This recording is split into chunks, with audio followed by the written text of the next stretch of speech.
আসসালামু আলাইকুম, welcome to রুকসানাস kitchen. আজকে আমাদের রেসিপি হলো বেগুনি। রমজান মাসে গরম গরম বেগুনি খেতে ইফতারিতে কারই না ভালো লাগে, সেই জন্য আজকে আমাদের রেসিপি হতে চলেছে খুব মজাদার একটি বেগুনি রেসিপি। তো চলুন শুরু করা যাক। বেগুনি বানানোর জন্য আমাদের লাগবে বেগুন, এবং বেগুনগুলোকে খুব পাতলা পাতলা করে আমাদেরকে কেটে নিতে হবে। দেখো, একটা প্লেটে আমি বেগুনগুলোকে আগে থেকে পাতলা পাতলা করে কেটে রেখেছি। যতটা পাতলা করতে পারবেন ততটাই ভালো হবে। কখনোই লবণ দিতে যাবেন না বেগুন কাটার পরে। শুধু বেগুনটাকে একটু হালকা টাইম একটু ভিজিয়ে রেখে দিলে এর কষটা বেরিয়ে যাবে এবং তারপর বেগুনটা রেডি হয়ে যাবে, কিন্তু লবণ দিতেই যাবেন না। তারপরে আমি এখানে একটা মিক্সিং বোল নিয়ে নিচ্ছি, আর মিক্সিং বোলে দিয়ে দেবো আমি বেসন।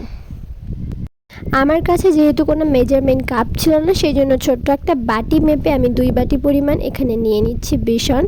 এবং বেসনটা আমি নিয়ে নেওয়ার পরে এখানে দিয়ে দেবো সামান্য একটু পরিমাণ মতো লবণ, যেটা আপনাদেরকে স্বাদ বুঝে অবশ্যই দিতে হবে।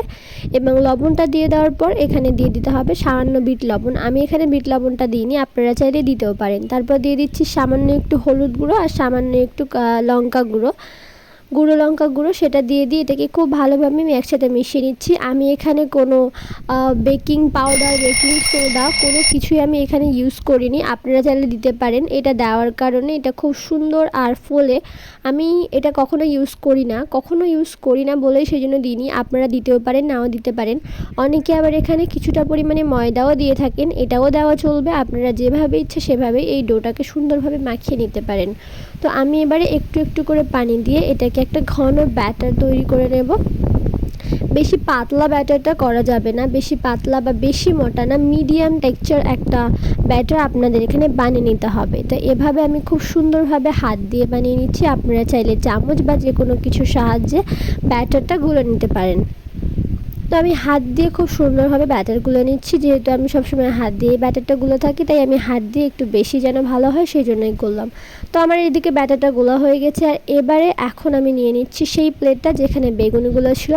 এখন আমি এখানে দিয়ে দেবো সামান্য একটু পরিমাণ লবণ, আর লবণটা দিয়ে দেওয়ার পরেই আমি বেগুনিগুলো ভেজে নেব। লবণটা দিয়ে কিছুক্ষণ ওয়েট করলে এখান থেকে পানি বেরোবে এবং লবণ একদমই থাকবে না, সেই জন্য লবণ দেওয়ার সাথে সাথে বেগুনিগুলো করে নিতে হবে। লবণটা আমি মাখিয়ে নিচ্ছি, আর লবণটা মাখিয়ে নেওয়ার তাড়াতাড়ি করে খুব স্পিড আমাদের এই কাজটি করতে হবে। কড়াতে আমি চুলায় একটা কড়া বসিয়ে দিয়েছি। তারপরে এখানে আমি কড়াটা হালকা একটু গরম হয়ে গেলে তেল দিয়ে দেব। তেলটা আমি দিয়ে দিচ্ছি। তেলটা যখন হালকা একটু গরম হয়ে যাবে তখনই বেগুনিগুলোকে আমরা ছেড়ে দেবো। এখানে একটা কথা বলি, আমার ভয়েসটা অনেকের হয়তো একটু অসুবিধা হচ্ছে শুনতে, কেননা ভয়েসটা আমি দিচ্ছি এদিকে খুবই বাতাস হচ্ছে, সেই জন্য আমার ভয়েসের মাঝে মাঝে একটা হালকা ধাক্কা ধাক্কা একটা আওয়াজ আসছে, সেটা হলো বাতাসের আওয়াজ। যদি কারোর কোনো সমস্যা হয় তাহলে অবশ্যই আমাকে কমেন্ট করবেন, আমি জানিয়ে দেবো। তো দেখুন, এরকম হালকা একটু ব্যাটার নিয়ে আমি দেখছি যে ব্যাটারটা আমার গলাটা ঠিক হয়েছে কিনা, যখন তাড়াতাড়ি তেলের ওপর উঠে আসছে। তো বেগুন নিয়ে নিয়েছি, আর এখানে এখন আমি এরকম ভালোভাবে আমি আপনাদের দেখিয়ে দিচ্ছি। দেখুন, ভালোভাবে আমি বেগুনটাকে একটু ডিপ করে নিচ্ছি, নিয়ে আমি এখানে তেলেতে ছেড়ে দেব। এরকম একটার পর একটা ছেড়ে দিতে হবে, ভয়ের কোনো কারণ নেই, একটু উপর থেকে ছেড়ে দেবেন, কোনো সমস্যা নেই। প্রথম আমি যখন করেছিলাম ভয় পেয়ে গেছিলাম, এখন আমারও ঠিকঠাক হয়ে গেছে। দেখো, আমি এখনও একটা ভুল করলাম, এই যে দিয়ে দিলাম, এই পাশে আটকে গেল। এভাবে প্রত্যেকটা বেগুনিকে আমাদের সুন্দরভাবে মুচমুচে করে ভেজে নিতে হবে।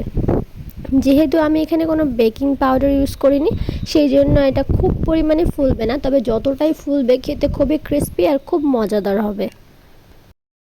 যখন কালারটা হালকা একটু লালচে কালার হয়ে আসবে আমাদের তখনই তুলে নিতে হবে। বেশি কালার আসতে দিলে হবে না, তাহলে এটা পুড়ে যেতে পারে।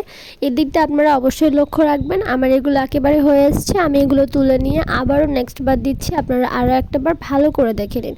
যারা নতুন তারা অবশ্যই এটাকে ভালো করে দেখে নেবেন। কোনো কিছু সমস্যা হলে আমাকে কমেন্টে জানাবেন, আপনাদের কমেন্টে রিপ্লাই দিতে আমি সবসময় রেডি রয়েছি।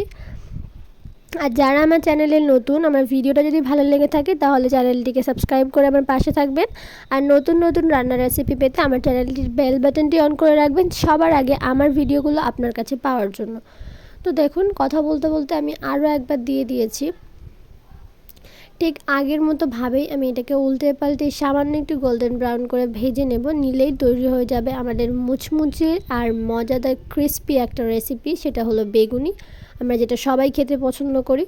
তো প্রায় সব বেগুনি আমার ভাজা হয়ে গেছে। বেগুনিগুলি ভাজা হয়ে গেলে আপনারা শুধু খেয়ে দেখবেন কতটা ক্রিস্পি আর কতটা মজাদার খেতে হয়। তাছাড়াও এখন রমজান মাস চলছে, ইফতারিতে এরকম একটা সুন্দর ইফতার বেগুনি চপ দিয়ে যদি হয় তাহলে তো খুবই একদমই মজাদার হয়ে যায়।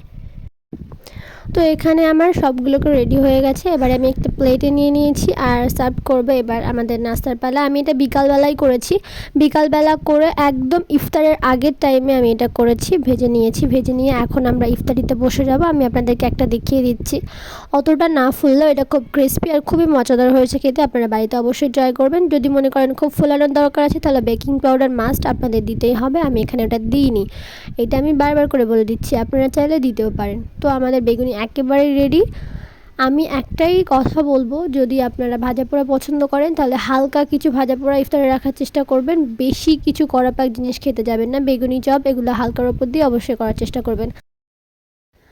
আরও একবার বলে দিই, ভিডিওটা যদি ভালো লেগে থাকে তাহলে চ্যানেলটিকে অবশ্যই সাবস্ক্রাইব করবে আর পাশে থাকা বেল বাটনটিকে অন করে দেবেন। আজকে ভিডিও এই অবধি, নেক্সট ভিডিও খুব তাড়াতাড়ি আসছে। আসসালামু আলাইকুম।